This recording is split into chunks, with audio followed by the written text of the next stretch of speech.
আসসালামু আলাইকুম, welcome to learning platform. আপনারা দেখছেন এমএস ওয়ার্ডের ধারাবাহিক টিউটোরিয়াল। আমি আজকে আপনাদের সাথে যে বিষয়টা নিয়ে আলোচনা করব সেটা হচ্ছে সাবস্ক্রিপ্ট অ্যান্ড সুপারস্ক্রিপ্ট। আমরা বিভিন্ন সময় যখন ম্যাথ করি তখন আমাদের বিভিন্ন ধরনের ফর্মুলা ব্যবহার করতে হয়।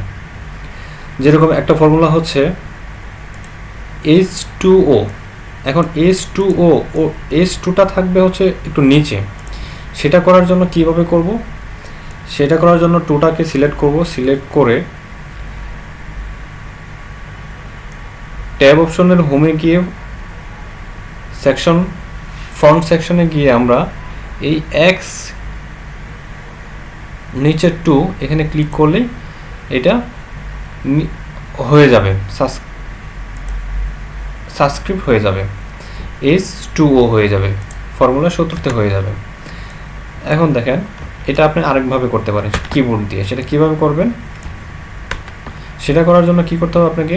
এই 2 সিলেক্ট করে কন্ট্রোল চেপে ইকুয়াল টু চাপ দিলেই সেটা হয়ে যাবে, এই ফর্মুলাটা হয়ে যাবে। এখন আসেন সুপারস্ক্রিপ্ট। সুপারস্ক্রিপ্ট কিভাবে করবেন? আপনি চাচ্ছেন যে a square plus b square একটা ফর্মুলা লিখতে যাচ্ছেন। সেটা করার জন্য আপনাকে এই 2 সিলেক্ট করে ফন্ট সেকশনের এই এক্সের উপরে 2 লেখাতে ক্লিক করলে সেটা হয়ে যাবে। এটা ছিল হচ্ছে আপনি কিবোর্ড মাউস দিয়ে করলেন।